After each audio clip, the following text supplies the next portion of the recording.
सामने आप कद्दू देख रहे होंगे। इस पर सरकार ने सड़क की सुरक्षा और लोगों की जान की जिम्मेदारी सौंपी है। ये साइकिल तो शहीद हो चुकी है। इस कद्दू पर जिम्मेदारी है कि लोग मरे नहीं, जिंदा रहें, क्योंकि जिंदा रखना भी जरूरी है। लोकतंत्र में सरकार चलाने के लिए लोगों का वोट मिलना ज्यादा जरूरी है। पर उत्तर प्रदेश सरकार ने 2 मंत्री नियुक्त किए हैं। एक है मनोज कुमार पांडे, एक है दिनेश प्रताप सिंह। यहाँ की सदर विधायिका है अदिति सिंह, जिन पर ये सारी जिम्मेदारियां थी कि रायबरेली को सुरक्षित और अच्छा बनाया जा सके। यहाँ के सांसद राहुल गांधी हैं, जो कि 5 साल में शायद ही कभी कभार दिखते होंगे। 28 में हो गया था तो हमने ईटा 4-5 को इसे गोलाई कर दिया था, कोई आदमी का दिक्कत ना हो।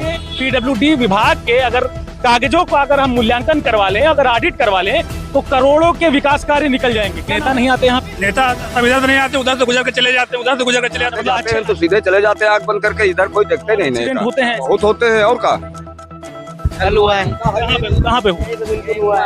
यहीं पे एक्सीडेंट हुआ। यही बिल्कुल लोकतंत्र आराम कर रहा, कोई शोर नहीं होगा। चुपके से सरकार बना लो, कोई चोर नहीं होगा। ये जनता कुछ भ्रम पाले, इसे भ्रमित ही रहने दो। किसी तरह सरकार बने, कहने वालों को कहने दो। मुद्दों की चिंता न करना, 5 साल के बाद मिलेंगे। हम तो बस सहते आए हैं, जितना चाहो हम सह लेंगे। मैं तो मतदाता हूँ साहब, अब मुझको क्या लेना देना। दाग मिटे चाहे रह जाए, पर तुम बस फेना ही लेना। बस इतना है तुमको करना, मुझको बहलाए रखना। कभी धर्म तो कभी जाति पर मुझको उलझाए रखना। अगर किसी दिन भ्रम टूटा, महाअनर्थ हो जाएगा। मुझे बांध कर रखने का प्रयास व्यर्थ हो जाएगा। ये चंद लाइनें आज मैं आपको इसलिए सुना रहा हूं क्योंकि आज मैं हूं उत्तर प्रदेश के हाई प्रोफाइल जनपद रायबरेली में। और रायबरेली में जिसके जिम्मे पर इस सड़क सुरक्षा की व्यवस्था है, वो आपको मैं आज दिखाऊंगा। ये सामने आप कद्दू देख रहे होंगे। इस पर सरकार ने सड़क की सुरक्षा और लोगों की जान की जिम्मेदारी सौंपी है। ये साइकिल तो शहीद हो चुकी है। सड़क का आलम इतना विभत्स है कि कुछ भी कहना संभव नहीं है। और यहाँ का आलम आप देख सकते हैं कि यहाँ लोग बचते बचाते सफर कर ही ले जाते हैं। खैर, लोगों को कोई फर्क नहीं पड़ता इस बात से कि गड्ढा है या पुलिया टूट चुकी है। ये आप देख सकते हैं, यहाँ पर गड्ढा हो गया है, सीवर का शायद गड्ढा है। और इस कद्दू पर जिम्मेदारी है कि लोग मरे नहीं, जिंदा रहें, क्योंकि जिंदा रखना भी जरूरी है। लोकतंत्र में सरकार चलाने के लिए लोगों का वोट मिलना ज्यादा जरूरी है। लोग रहें या मर जाएं, कोई फर्क नहीं पड़ता।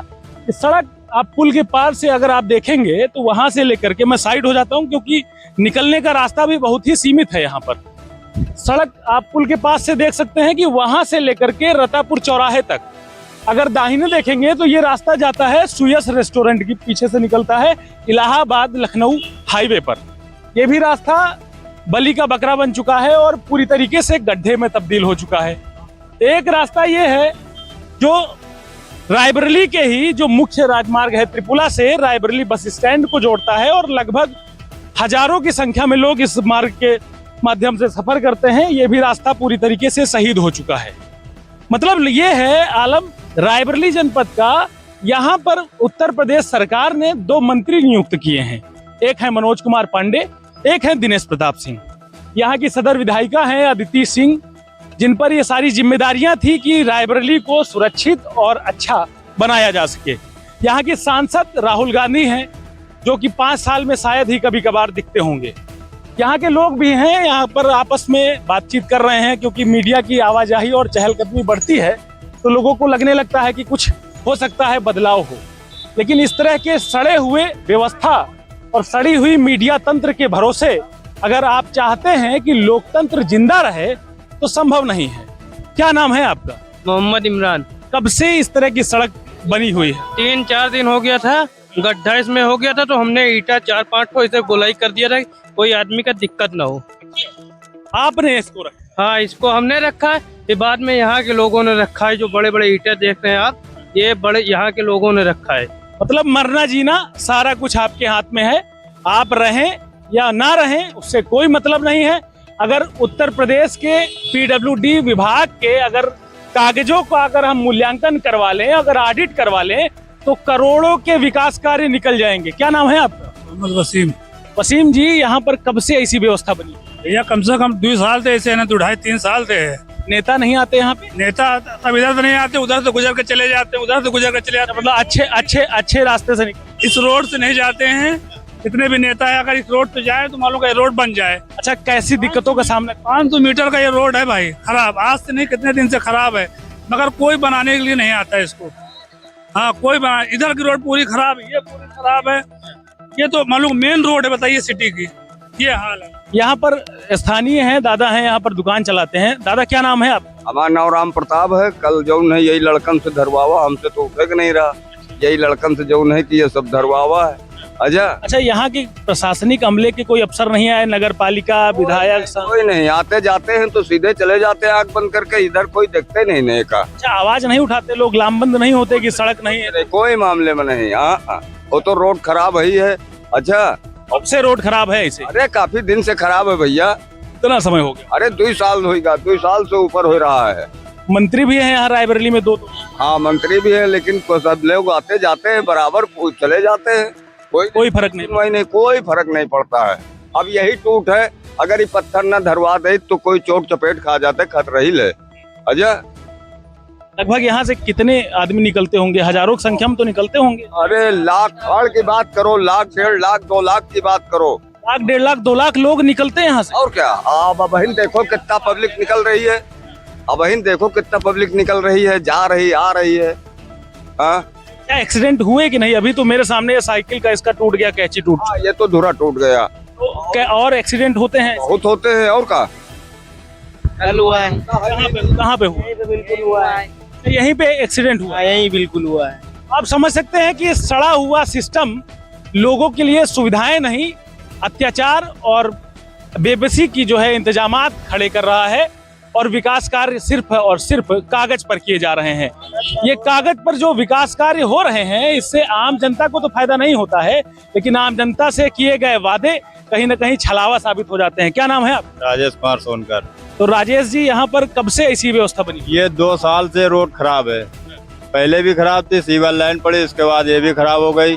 2 साल से खराब है। ऑटो वाले पलट जाते, लेके सवारियां चोट खाती हैं। टांगा घोड़ा वाले लोड करके मंडी से निकलते, वो गिर पड़ते हैं। कोई गाड़ी वाला ठर्रत चला जाता है। शासन प्रशासन सब निकलते हैं, लेकिन किस सब की आंख बंद है। अच्छा, डीएम, एसपी, कलेक्टर, मंत्री, किसी से कोई? पहले पुल मार्ग बन रहा था, जर्जर हो गया था। जहाँ सब कोई शासन प्रशासन सब लोग आए, डीएम साहब है, सब डीएम साहब आए थे? साहब निरीक्षण करके चले गए, आज तक नहीं बनी। 4-5 महीना हो गए, अभी कोई निरीक्षण नहीं हुआ।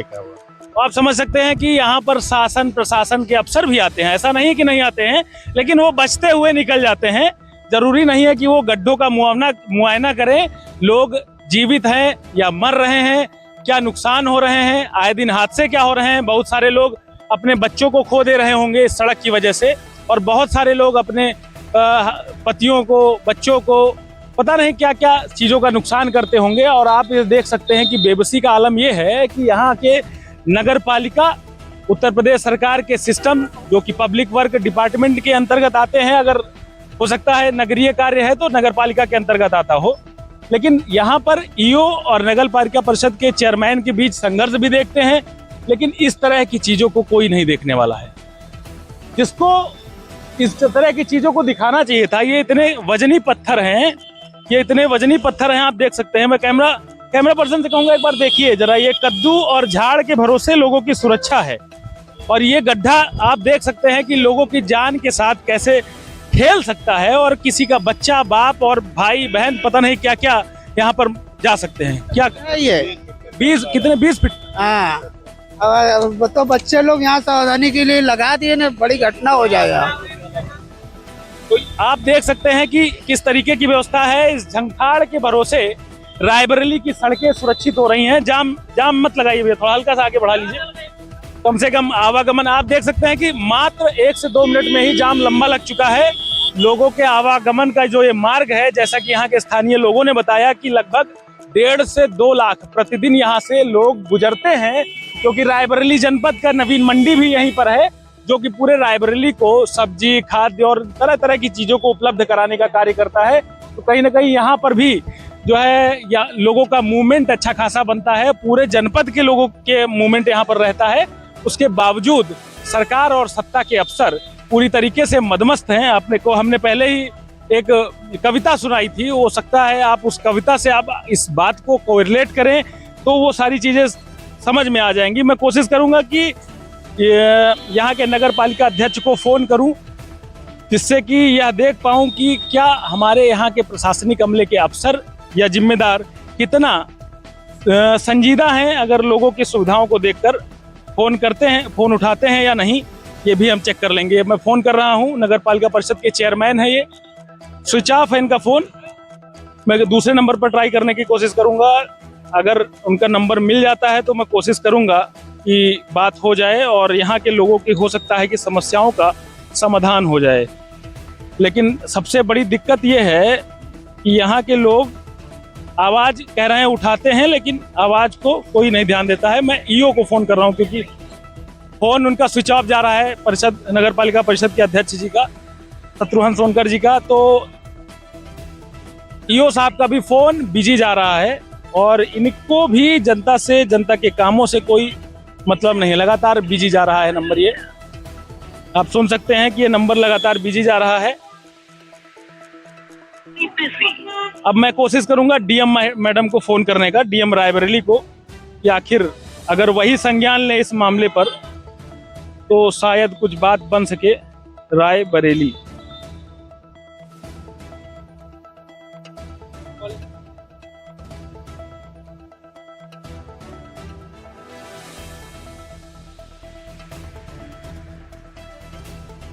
मैं अभी डिस्ट्रिक्ट मजिस्ट्रेट रायबरेली को फोन कर रहा हूं कि शायद कुछ अगर बात हो जाए तो यहाँ की व्यवस्थाएं सुधर सकें। घंटी जा रही है, मैं आपको पूरी बातचीत सुनवाऊंगा। घंटी जा रही है और आप समझ सकते हैं कि यहाँ की कितनी व्यवस्था दयनीय है। लोगों की जान, समझ लीजिए कि सरकार ने कूड़े के भाव रख दिया है और अगर कोई हादसा हो भी जाता है, कोई बड़ा हादसा होता है, वो भी छोटा मोटा तो सरकार ध्यान ही नहीं देती है, कोई बड़ा हादसा होता है तो सरकार लाख 2 लाख कौड़ियों के भाव दे करके उस घर के परिवार को समझा बुझा करके खत्म कर देगी। क्योंकि भारत में लोगों की जान की कीमत सिर्फ और सिर्फ लाख 2 लाख सरकार और सत्ता शासन के नजर में बची हुई है, क्योंकि ना लोग आवाज उठाएंगे और ना ही सरकार के अफसर ऐसे मामलों पर कोई रुचि दिखाएंगे। फोन नहीं उठा है, डिस्ट्रिक्ट मजिस्ट्रेट मैडम का फोन है। मैं व्यक्तिगत जाकर के मिलने की भी कोशिश करूंगा कि अगर इस तरह के समस्याओं को ध्यान में नहीं दिया गया तो रायबरेली की आम जनता जो सरकार को चंदा देती है, टैक्स देती है और तरह तरह की व्यवस्थाएं देती है, उसके अगर सुरक्षा की जिम्मेदारी रायबरेली की प्रशासन और रायबरेली के नेता, अफसर, विधायक, सांसद, एमएलसी अगर नहीं लेते हैं तो ऐसी सरकारों का, ऐसे प्रशासन का और ऐसे नेताओं का कोई मतलब नहीं है, जड़ से उखाड़ देने वाला है और यहाँ की फिर जनता उसका भी विकल्प जरूर ढूंढेगी। वीडियो जर्नलिस्ट सौरभ के साथ गौरव श्रीवास्तव, नेशन स्टेशन न्यूज।